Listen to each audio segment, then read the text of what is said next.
Hello, I'm Hojo. And I'm Hunnsy. And welcome to this, the 27th episode of Hojo and Hunnsy's Hard Rock House, the safe space for old rock gumbies just like us, where, unbelievably, the good folk at Goalhanger Productions still haven't called, have they, Hunnsy? No, they haven't. They don't want to take on production of our podcast. Is it something to do with the single-digit listener by any chance? It is growing. We are being listened to in 29 countries now. Where's the farthest flung place where we're being listened? I would say New Zealand. Oh, that's good. Any metal bands from New Zealand? I'm sure there is a thriving metal scene in New Zealand that we are just not aware of. Okay, so we want the New Zealand listener to get in touch and tell us what's metal in New Zealand. There's been plenty from their neighbours, hasn't there, Australia? Yeah, and plenty from Japan. Just up the road. Exactly. So what's going on, New Zealand? Wake up! Well, they're too bothered about rugby, aren't they? And cricket and things like that. You know, we talked on the last podcast about dry January. Yeah. And you said in no way were you ever going to fucking do it. Well, I'm not. I just haven't had a drink since New Year's Eve. What's the difference? Because I'm not doing dry January. I'm just not having a drink at the minute. I fail to see the difference. You're doing dry January, aren't you? No, because I'm going to drink in January. Oh, yeah, when? The 25th. Okay, why is that? Because it's my father-in-law's birthday. Okay. So, what are we going to be arguing about today then? Don't know. We'll see what happens. All right, okay. Have you not planned today's episode then? Nothing's ever planned, Hunnsy. The only thing that's planned, I suppose, is what you've been listening to. Well, I have been listening to something, and I think you might know quite a lot about this band and one person in particular. It's not AOR, is it? It's a debut album released in 1982. It's a long time ago. It is a long time ago. I remember buying this maybe just after 1982 because I heard the track that was probably played the most off this record, Hey Operator. I've been listening to the debut album by Canada's Coney Hatch. Are you aware of them? I'm very aware. You are friends with Andy Curran, is that right? Yeah, friends. Yeah, I guess so. Not close friends. Friends. Email friends. He didn't call you on Christmas Day. He didn't call me on Christmas Day, and we're not enough friends that he didn't blow me out when I was in Toronto, hhis hometown, last May. Supposed to meet him for dinner, but he blew me out. Did he tell you why he blew you out? Oh, he made an apology afterwards. I said, oh, no, I just completely forgot about it. I went, oh, because that's how high I am in the hierarchy of Andy Curran needs. I'm coming to Toronto for the first time in about 30 years, and you forget that I'm in town. Isn't he doing something with Alex Lifeson from Russia at the minute? Well, he was probably doing something with Alex Lifeson the day he was supposed to be having fucking dinner with me. He sees Alex Lifeson all the time. He's worked for Rush for about 400 years, Andy Curran has. So why would it be more interesting to hang out with Alex Lifeson to hang out with me? It's beyond me. What does he do for Rush then? Andy works in management for Rush, and obviously now is also playing in a band called Envy of None. Right, okay. With Alex Lifeson. He's doing something, but he's not having dinner with you. Yeah, so I've been listening to their debut album, self-titled, Coney Hatch. They caused a bit of a fuss, didn't they, in England when that album came out back in 82? Hey Operator was the song that was played on the local rock show, and Devil's Deck was played quite a lot as well. Oh, I like Devil's Deck. Devil's Deck's The Devil's in the Deck. It's a great song. It's a really strong album, actually. What does the Devil's in the Deck mean, though? Have you ever thought about that? I haven't. Have you? Well, no, it just makes you think about lyrics. They can be really silly, can't they? Because they mean nothing at all. And then also, we've listened to that since 1982. That's more than 40 years. And neither you or I have ever questioned, what does that actually mean? I don't know whether I thought it was something to do with playing cards with a dangerous lady or something. Have you ever played cards with a dangerous lady? No, but my dad said never play cards with anybody who's got the same name as a city. Why? Just a bit of advice. I mean, he told me several things, my dad. He said, there's two things that will get you into trouble, your cock and your wallet. And he said, never play cards with someone who's got the same name as a city or a country. And he said, you just can't trust them. So Johnny Edinburgh, he's right off the list. Who's he? Don't know. Right. Well, you thought he was a member of a band. God, was he in Pretty Boy Floyd or something? Yeah, no, I just made the name up. All right, okay. So you wouldn't play cards with Paris Hilton, would you? Ah, no, you wouldn't, no. Sebastian Bach had 2 children quite early doors while he was still a big rock star in Skid Row. Yeah. And one of them was called Paris. Yeah. And one of them was called London. Is that because they were conceived in those cities? No, it's much better than. He was asked, why have you called your 2 boys Paris and London? He said, because when I go into their bedroom in the morning, I can go, hello, Paris! Hello, London! Surely you would have called one of them Cleveland. I don't think Cleveland's got the same cachet as Paris and London, A Man from Canada, do you? I suppose not. Can we go back to Coney Hatch's debut album? If you haven't heard it, it's a really good, solid rock album. I've never seen them live. Have you seen them? Don't think I have, no. Produced by Kim Mitchell from Max Webster. Yeah. And he was losing his hair very early, wasn't he, Kim Mitchell? But he kept the long on the sides. Always interesting. Got that riff-raff look from Rocky Horror Show. Rocky Horror Show, yeah. Not a look I would. No. I could probably do it if I tried. You could if you tried. I dare you. I double dare you. It's got Kim Mitchell vibes running through it. Don't you think Max Webster was much more eclectic? Max Webster was much weirder than Coney. Yeah, but I'm talking about the tone of some of the songs and the sort of the production. Tone. The second track, You Ain't Got Me, it's got Kim Mitchell's stamp all over it. And Hey Operator, which was covered by Aldo Nova, wasn't it? I think Aldo Nova had a hit with it, actually. I think he did. His version was much more radio-friendly, would you say? Yeah.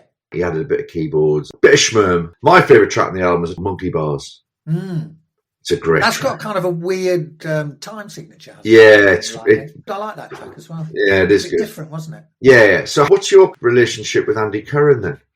Well, first thing first is, do you agree with me? I seem to have a recollection that Andy Curran, either on the cover of that album or in some photographs I saw, used to wear leg warmers. Yes. We've had the leg warmer discussion. Yeah, you wore leg warmers. Not sure I did. I can't remember. Don't think I did. But leg warmers was a thing. And I think he might have had some sort of neck attire. A neckerchief. It's always good to have a neckerchief. Well, the neckerchief was part of the get-up for a while. You either had the aforementioned neckerchief as a neckerchief, or it could double up as a headband. Or, as we've said before, you would tie it randomly around a part of your leg. Yeah, it had multiple uses. It was ubiquitous and multi-purpose. Yeah. So if you wanted to do the Spike from the Choir Boys bandana thing, you could do that. Poorly head. And if you see anyone with a bandana, you go, oh, he's got poorly head. Or you could wrap it around your wrist. Oh, yeah, people used to wrap it around their wrist as well. So we've now established that there were 4 uses for the neckerchief. When you wore it around your neck, you must have done this. Did you wear it in a triangle, like a downward triangle? Like a sort of baddie from the Westerns? Yeah, exactly. No, I never did that. Did that. Right. I used to wear it like that. Did you wear it to where it was tied round the front? Yeah. More like a dandy? Yeah, a little bit like a dandy. Yeah. Okay. You've got the wrist, you've got the neck, you've got the head. Right. Anyway, Coney Hatch debut album, really good. Go and listen to it if you haven't heard it. They got dropped fairly quickly, didn't they? I think they made a second album, Out of Hand. That was the third one called Friction. Yes, it was. Friction. Yeah, it was, yeah. What year was Friction? 85, maybe 86. Got to be around about that point. Yeah, 85. Never really happened for them, did it? No, they came back with an album in 2013. I think that's why Anne threw his lot in with Rush and became very much a part of that team, a confidant of the band. I think he still does Coney Hatch from time to time. Yeah. Plus Envy of None, plus working in some kind of management, so long as management's going, as I say, because Rush is no longer. So he's a busy boy, Andy, far too busy to come and have dinner with me. Exactly. Which is fair enough, isn't it? Yeah, I've had dinner with you. It's not that interesting. Not all that, is it? It's not all that. As recent as November 2023, they performed at Firefest in Nottingham. They were special guests to the band that headlined on the Friday night at Firefest, which was Heavy Petting. Now, obviously, we know you've got a heavy petting story that at one point you will tell. Yeah, but I'm waiting until we've hit the 100,000 users. Too good to divulge. It's one that could not only get us into trouble, but you as well, isn't it? No, I wouldn't be in trouble. And I was just a witness to things. You were an observer. I was an observer to things. So Coney Hatch, go and listen to it. It's really good. A great rocking band and a great example of Maple Leaf Mayhem. What have you been listening to, Hojo? So the album I've been listening to is an album by Queen. Right. Any ideas what album you think it is? If I say it's not the first thing that would spring to mind, it popped into my head and I went, I'm going to go having a listen to this, because when I was a kid, Queen was my first real hard rock love. Yeah, well, I think there were a lot of people's. Yeah, because they were so big in the UK. And Bohemian Rhapsody was such a huge song in 1975 when I was 11 years old that I got Nights at the Opera for Christmas from my parents. And so they became my first rock love. But looking back on it, it's quite weird because I moved on quite quickly. I remember I got the follow-up album, Dare to Races, which was 76, and I was given that for a birthday or Christmas or something. And then 77, News of the World came out, do you remember? Yeah. And for some reason, it didn't hit me in the same way. It felt like they weren't as heavy as they'd been. I don't know whether that's even true, actually. Anyway, I kind of parted company with Queen at that point and then kind of left them alone for many, many years. And so this popped into my head a couple of days ago, and I went back and listened to Jazz. Do you know that album? I do know that album. 1978. It's got Fat Bottom Girls on it. It's got Fat Bottom Girls on it, which of course everybody knows. I've sung Fat Bottom Girls in my time. Have you? We had a party at my house here, and some friends of mine who are in a local band. I've seen that. That's from Bollocks. Well, they came and played at my house one time, and I got up and did Fat Bottom Girls with them. But I also had the singlet on and a little fake moustache. Please tell me somebody videoed that. I think there probably is some video. So obviously I was channeling my best Freddie, but there was one problem. The little fake moustache that was made out of like a little bit of carpet or something, it didn't stick quite right. So halfway through the song, it started coming out. And every time I sang, with the air that was coming out of my mouth, one side of it kind of flipped up while I was singing. It was quite entertaining. Very good. Just Don't Stop Me Now's on that album as well, isn't it? Yeah, Don't Stop Me Now's on it. So obviously, because I sung Fat Bottom Girls with half a moustache, Fat Bottom Girls is obviously a song that's dear to my heart. But I didn't really know Jazz very well. So I went, okay, I'm going to go back and listen to it. Obviously, Bicycle Race, you know, Let Me Entertain You, you know, Fat Bottom Girls, you know. But there's a load of other stuff that I suppose you would call Queen deep cuts. I've always loved the tracks that Roger Taylor did with Queen. I sometimes, in a drunken state, have made a claim that I thought Roger Taylor was a better vocalist than Freddie Mercury. Yeah, which is absolutely insane. I know, but I like the track Fun It. Yeah, I like that track. I'm of a different opinion to you. Roger Taylor's vocal problem is that he was in a band with Freddie. If he was a singer in another band, he's got a good voice, Roger Taylor. And then you go, oh, but this fella. Yeah, oh yeah, as I said, I was drunk. And I think I'm in Love with My Car was on. And I made the claim in a drunken rant going... An outlandish claim. Yeah, it was very outlandish. I apologise now for making that claim. Apology accepted. Thank you. Right, can we move on? What tracks are you particularly interested in? Well, as I say, there are some very famous ones on there, aren't there? But do you remember opening song Mustafa? Yeah. Really interesting. Very vocal-led, lots of what I would consider to be Arabic rhythms. Might be wrong. I'm not an expert on Arabic music, but it certainly sounds that way. And obviously Freddie's speaking, I believe, Arabic, certainly foreign languages. Very vocally dominated and a really interesting way to start an album. Let Me Entertain You. The cover of the Robbie Williams track, obviously. That's the cover of Robbie Williams. One interesting point, because I didn't know this album, track number 7 is called Dead on Time. Yes. Horrified me because we have a song called Dead on Time in Dawn After Dark. And it wasn't a rip-off of this because I didn't know it. Oh, there you go. Weird stuff. I'm not saying everything's great on the record. There's a song called If You Can't Beat Him, which is a John Deacon song, which is a bit of a kind of perfunctory rock song. Not brilliant. Yeah. What's he doing now, John Deacon? Anything to avoid anybody photographing him or talking to him. He's just disappeared, hasn't he? Paparazzi got a photograph of him, which I saw maybe 6 months ago. So he looks very, very, very old. He hasn't kept the luscious long hair like Brian the Badger May. No, the Badger. John Deacon wants nothing to do with it, doesn't he? No. Do you remember on the first album, or was it on the second album, where he was credited as Deacon John for some reason? So I'm not saying that every track on Jazz is a world beater, but it was just really interesting to go and think, wow, a band as big as Queen that I loved so much for a long time have an album where there were songs that I didn't really know them that well. For you, did it all stop after the game in 1980? No, as I say, I think it stopped for me right after Day at the Races. The game moved them into a different space, didn't it? Because it had another one, Spice of Dust, Chris, Little Thing Called Love. All that yes, sort of... it moved them away from being at what would be at core a hard rock band into what I suppose you'd call a rock band. Yeah. I kind of like Queen because they were so daring and so innovative. I don't think everything they did was amazing, though a lot of their songs were rescued by the sheer brilliance of Freddie Mercury's voice, weren't they? Oh, definitely. My relationship with Queen was first 4 albums. Queen 2, Sheer Heart Attack, Night at the Opera, Day at the Races, all right, News of the World, yeah, Jazz, Game, and then after that, Hot Space? Eh? Hot Space? It's like a funk record. Yeah. I think Freddie had discovered the New York nightclub scene. I find that record quite interesting. Yeah, it is interesting. Yeah. Such a radical departure. Yeah, not for me, though. Dancer's a really good song off that record. Yeah, but not for me. It's all about the first 4 albums. Stop that nonsense, grow your hair back and start piling out the riffs. Yeah, because Brian May is a riffmeister. What's Brian May's best riff? Ooh, Stone Cold Crazy. What about... Oh, Tie Your Mother Down. Oh, yeah. Yeah. Not very hard, but it is very insistent.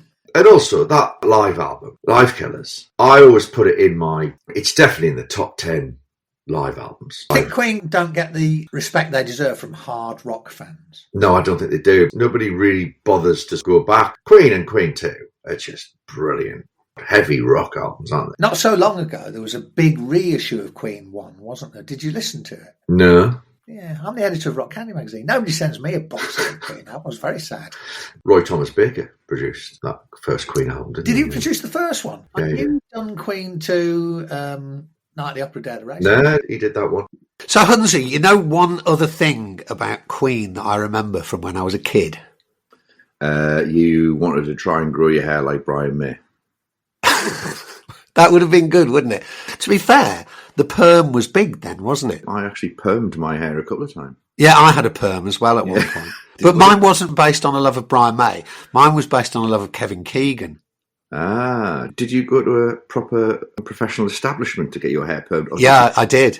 See, I used to just buy the home kits and get my mum to do it for me. Oh, I didn't even know there was a home kit you could get. Oh, yeah. It's probably something that you wouldn't even dream about putting on your hair now. Exactly, it was something really toxic. Yeah, exactly.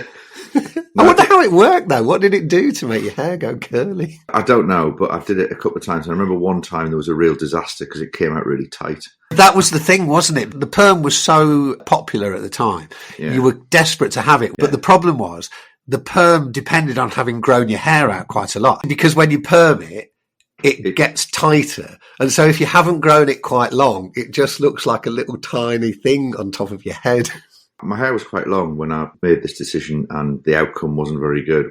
And maybe you'd leave the liquid on for too long or something. I don't know. There's some chemical reaction that happens that causes the tightness of the curls. And I remember I ended up looking like, you know, that little fella who took over the drum stool in Status Quo. Yeah, he was a funny looking bloke, wasn't he? Yeah. But he had blonde perm, didn't he? Yeah. The original length of my hair was just before the nipple. Okay, so quite long. Yeah, it's quite long.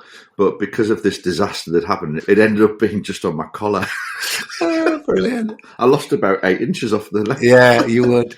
Yeah, so anyway, your other Queen story is nothing to do with you wanting to perm your hair like Brian May.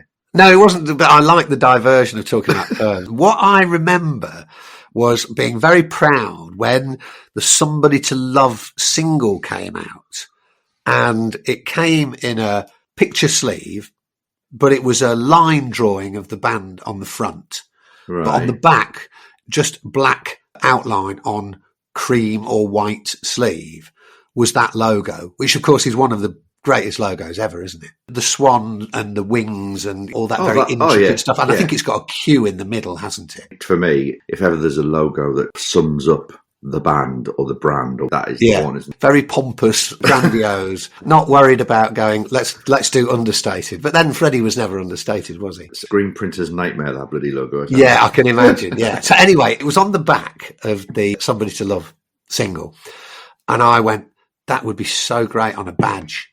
And do you remember at the time, sending off for badges was a thing, wasn't it? There was a place in Newcastle that we used to go to and hang out as teenagers who liked heavy metal. What was it called? It was called the Handyside Arcade. It's no longer there now. Don't look for it, it's not there anymore. But it was this very Victorian old arcade. Probably once in its day, it was very grand. Yeah, but it had gone to seed a little bit. But all the hippies and the heavy metal fans used to go there because there were still a few shops that were left in there. They sold patchouli oil and secondhand clothes. There was a shop in there called the Card Bar, and anybody who used to frequent the Handyside Arcade back in Newcastle will know about the Card Bar because it was where everybody hung around. They sold posters and patches and things like that, but they sold badges. It sounds great. Oh, it was fantastic. On a Saturday afternoon, just be full of teenagers smoking menthol cigarettes. Yeah. Stinking of patchouli and stuff. And then at about 3 o'clock, a lot of skinheads would come in and try and kick our heads in. Yeah. I used to think patchouli oil was the smell of dope. No, it's not. Yeah, clearly it's not. But I used to think that because I wasn't very, very drug literate at the time. And I used to think whenever I smelled that, oh, that bloke's smoking pot. But that's where I used to buy my badges. Great times. You wouldn't have much money then. The money that you did have, you spent it on either buying a record or 10 consulate cigarettes. Yeah, you had to be a careful shopper. Yeah, Yeah, but I do remember buying several badges from the card bar. Some of them which I still do have. Really? The ones that have survived various house moves tend to be the ones that were the more robust badges. No, I didn't know there was a robust chart for badges, but I'm prepared to go with that. Well, listen, I'm not just a marketing guru. I'm an expert in enamel badges as well. But the two that I do still have, I've got a UFO one, which is just a black enamel badge with a white UFO logo on it. Well, that sounds nice. I've got a Gillen one. Again, same size. What size are we talking here? 3 centimetres, maybe? Because I don't know if you are in agreement about this, but I remember at the time that the size of the badge was very important in denoting the kind of music you liked. It seemed that rock bands had a bigger badge and new wave and punk bands had a really small badge. But all the punk badges were those small little circular ones with just an anarchy sign on it, whereas the metal ones were more metal. Well, they were saying it loud and proud, weren't they? Yeah. It just meant that you couldn't get as many as you wanted to on a denim jacket. But anyway, back to my Queen was sent it off because there must have been something in the back of Sound's music paper or something like that that go, make your own badges. So anyway, I sent it off and it came back and it was really nice. They'd done a good job of it. So I was absolutely delighted with that. And I used to wear it very proudly to school every day on my I days. thought you would have, based on the history of doing your own Scorpions patch and your own air guitar, I thought, you know, you'd be undeterred. I thought you might have maybe cut it out. Yeah. And then stuck it on some cardboard and then tried to attach it somehow to sort of a piece of plastic. And maybe put some sort of nail varnish on it to give it a glaze. Yeah. Gone and asked your mum for a safety pin and then constructed some sort of fastening. I have to apologise. I took the easy route and just sent off for one. And was it any good? Yeah, it was a top quality badge. I had an AC/DC one as well that I must have bought somewhere. I can't remember where I bought it. But that was the same size, so big, but a small logo and a live shot of Bond doing his thing. Going back to the card bar, there was a selection of badges that I would just call too big. So there was too big for you? You know the badges that you get on birthday cards? I remember going back to your AC/DC one, I do vividly remember there was an AC/DC one that was that size that had the cover of Let There Be Rock on it. It was far too big. Yeah, because those ones that you get on a birthday card are ridiculous, aren't they? They're like 6 inches or something, aren't they? Easy. Yeah, I hadn't really thought about that. I didn't think that a badge could be too big, but now you mention it, you're right. I definitely remember seeing some badges that were fun. I was saying, I'm not wearing that. I mean, I like the band, but not that much. I might as well just get a T-shirt. It's about the same size. Exactly, yeah. And I'm a style guru. That's got no style to it. Style guru, yeah. Me walking around Handyside Arcade in Newcastle looking like the drummer from Status Quo. So anyway, that was the other memory I have of Queen. I'm sending off for a badge and being very proud of it. So Queen, Jazz, that's your album. Yeah, nothing else to talk about? Do you want to wrap it up? The good thing about it now is we're in a vibe where even just starting out by talking about what we've been listening to just leads us down so many different avenues. We cover multiple subjects, multitudes, as Bob Dylan would say. We cover multitude. I want to hear the multi-trip with FM, and I want to Okay, should we promise that next episode we'll talk about Malta and FM? Yeah. Should we get Paul Elliott on to talk? That would be quite fun, wouldn't it? Yeah, I think it would. Because he was there, wasn't he? But maybe what we've got to do is try and get Paul Elliott and a member of FM. Let's try for that. Yeah. It may not happen, but we'll give it a go. So maybe next week it'll be the grand reveal. Greatest ever trip undertaken. Right, mate, I'm going to let you go. See you later. See you later. Bye. Bye-bye.